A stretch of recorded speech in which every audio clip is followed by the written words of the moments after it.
walk on his own. And he's doing great. Yeah. That's right. That's right. We have another special guest with us. We have Donald Trump Jr., the Executive Vice President of the Trump Organization and son of President Donald Trump. Thanks for being with us. Good to be with you guys. So when the president goes to the White House, do you get a promotion? Are you still Executive Vice President? I don't know. I should probably upgrade myself now, right? I should give myself a really big raise, too. But you can't even ask him if you can get a raise. No, I can't. I just got to do it. Right. Eric and I can agree to each other's raises. I think it'll work out well. I remember interviewing your mom, and she said, my kids always said, Mom, I want to get paid more money. I want to get paid more money because it was at the golf course. She said, finally, you sat her down one day and you said, Mom, I would like a raise. And she said, okay. And you said, I've been complaining about the amount you're paying me all these years. Why are you giving me a raise now? And she said, because you asked. Yeah, well, I got that one from my father as well. Learn the hard way sometimes. And you have to go out there and get it yourself. We asked for the IG report. Look how I get become the serious one here all of a sudden. We asked for the IG report. It's coming out today. We have talked about all morning long what we're expecting. It's going to be an indictment, not an actual one, but a metaphysical one of the Clinton email scandal. Yes. What are you expecting? You know, listen, I sort of look at what I've seen from the outside bureaucracy. I sort of look at them as HR for a big corporation. I mean, they're not there for the little guy. They're there to protect the big corporation. So I imagine it will be one of those things that both sides will look at and be like, see, I told you so. So, you know, I'm hoping it's good because what's going on is a disgrace. When you see the things that we've seen in our government, if you saw those things happening in, banana republics, you'd say that's terrible. But when they're happening actually here in this country, and you notice all the people that were really loud a few weeks ago sort of went away. They're kind of quiet all of a sudden.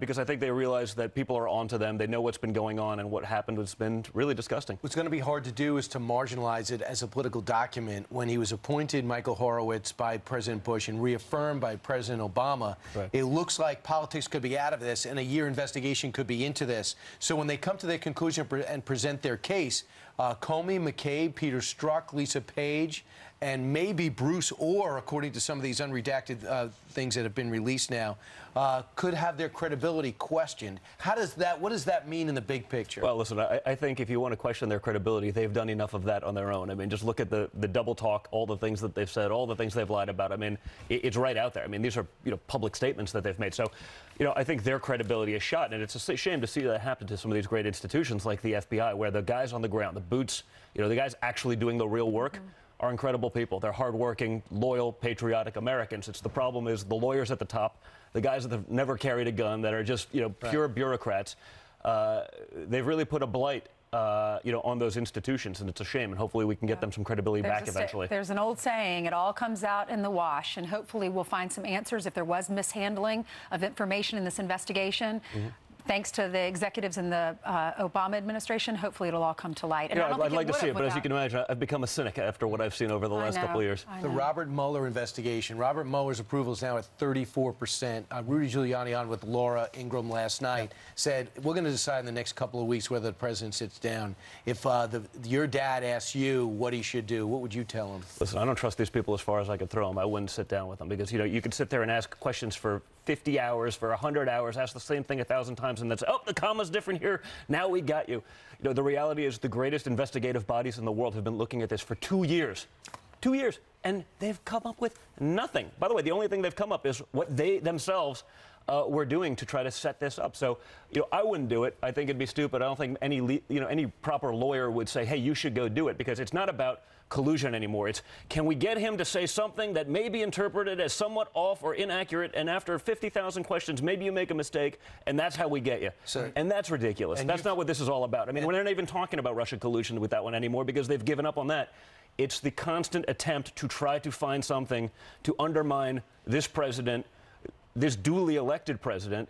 And again, for me as an American, and when I'm around, other parts of the country, I mean, people are coming up to me being like, what's going on is disgusting. You also had that experience with yourself directly. I did, by the way. How many hours have you testified in front of Congress? About 25 hours in front of various congressional bodies, millions in legal fees and all this stuff. The difference is I can weather that storm. Most of these other people on here can't. They're younger people. They're working on a campaign. So they beat them down. They put them in these situations where they're in, and it's just not really fair. It's really It costs them a lot of money, don't they? It does. What's nice about it is the mess that I went through was probably the needle in the haystack that created the precipice for all this other discovery that we found out, hey, Look at what they're doing. Right. Like, it's the other side. It's the Democrats funding these things. It's the Hillary Clinton campaign spending millions of dollars to foreign agents to come up with this nonsense dossier that's still totally unverified. And yet, if you look at some of the other networks, they run around like this thing's the Magna Carta. Let's get to the big issue of this week prior to today, and of course, that's the North Korea summit. When you saw your dad shaking the hand of Kim Jong-un, there's a picture of it right there for those of you who weren't around this week. What's going through your mind when you see that? Listen, it's incredible. And, I know the guy. I understand how he works. Even when they sort of pulled out of the summit, I told a couple people, I was like, this is exactly what's going to happen. He's going to play hardball. They're going to come back to the table, and they're going to get this thing done. That's what it is. I mean, he understands how to do these things. And that's why it's so interesting when I watch these government pundits. Oh, I've been dealing with this issue for 30 years. Hey, for 30 years, you couldn't get in a room with the guy.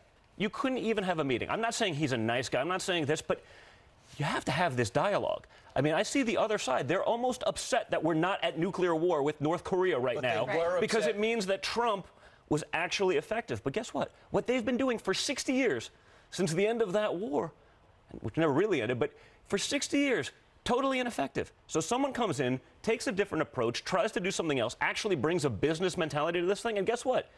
You have more progress in 16 months than they had in 60 years, and yet they continue to knock it. So what he did this week was incredible, and it's textbook Trump. I mean, he knows how to get people on his side. He knows how to breach those gaps, and the gaps are very substantial, but he knows how to do that because he's done it for his entire career. Well, the left and mainstream media, they had a heyday with that. They wanted to turn it negative, even though, but you can't have it both ways. If you say no war, and then your dad is going over there and taking away nuclear weapons from this dictator, and they're complaining, I really don't understand it. We had Cory Booker was talking about how basically if you aren't deeply disturbed by your father and your father's era, then you need to check your own love. Listen to this, and then we'll get your reaction. I'm telling you right now, if this country hasn't broken your heart, you don't love her enough. If you're not deeply disturbed by what's coming, you got to check your own love. Some people call it patriotism. That's a fine word, but understand patriotism is love of country, and you cannot love your country unless you love your fellow countrymen and women. Love is struggle. And we know what a great leader, Frederick Douglass, says: if there is no struggle, there is no progress. And so let me tell you to all the faithful here, I'm a big believer. Before you tell me about your religion, first show it to me in how you treat other people. Very charismatic, but does not like your father. He said at the beginning of that, and I'm not really sure what this means, I'm telling you right now, if this country hasn't broken your heart, you don't love her enough. Yeah, listen, it's ridiculous. And I think we're used to seeing Cory Booker and the histrionics and everything is drama. And yet, 2 weeks ago, we put forth prison reform legislation that he's been fighting for since the beginning of his career, and all of a sudden he's against it. Because anything that Trump does, he'll be against it. So something that he's championed, that he's done, all of a sudden he's not for it. And he realizes, I think, that's a mistake. But that's the problem with the other side. If Donald Trump walked across the Hudson River to New Jersey, they'd say Trump can't swim. If he came out for oxygen, they'd be against it. Okay, they'd hold their breath. So you're just almost so it's just honestly, it's just noise. He looks like he's auditioning to be a televangelist, and we get that. We've seen the over drama, we've seen the facial expressions in the hearings. I don't think it plays well with real people in this country. I mean, I get he thinks it probably does, but I think he's a terrible actor. The Democrats are trying to get a message across and try to find what the right one is, because it's been ineffective so far, and it seems like the president's numbers are going up, and they're higher than President Obama's. If you're a Democrat, what matrix are you running on? Are you running on jobs? Are you running on the economy? I literally cannot think of a single matrix by which their policies have proven to be successful, and Trump's haven't, because he's winning. That's what he's doing. Right. I just want you to hear what Bob Corker said yesterday, who was up for Secretary of State, up for a running mate, at times been a critic of the president. Here he is calling out what he told me was leadership yesterday in saying this. We're in a strange place. I mean, it's almost, it's becoming a cultish thing, isn't it? It's not a good place for any party to end up with a cult-like situation as it relates to a president that happens to be purportedly of the same party. So he says because no one wants to buck, because leadership doesn't want to buck the president, They're a cult. Listen, I think that's ridiculous. I think, you know what, if it's a cult, it's because they like what my father's doing. You see real Americans actually winning for a change, conservatives actually getting things done. And I mean, I saw this. I saw this during DACA when Schumer folded initially. I had multiple congressmen call me, Don, what just happened? I go, what do you mean? I go, what just happened, Don? I go, well, we won. And I quote, we don't win. We give up because the other side calls us a name. They do this. So I think Americans, and I addressed this yesterday on my Twitter to Corker, Americans want to see someone who's actually going to have conviction, not just talk about it, with great sound bites. And then when it comes game time, they sit there and fold. They want someone who's going to be like my father and fight and actually want to win. And how about actually want to win elections? How do you feel about Adam Schiff saying the other day that if he gets the majority in the House, they're going to investigate Jared and Ivanka? Yeah, I think it's ridiculous. But, again, Adam Schiff, he's never met a TV camera he didn't love. So he'll be out there, he'll say all these things. It all ends up being nonsense. 99% chance he's the guy leaking all these things. I dealt with him in my testimony, and every time he went to a bathroom break, I get to read about it on CNN 7 hours later when we were out of there.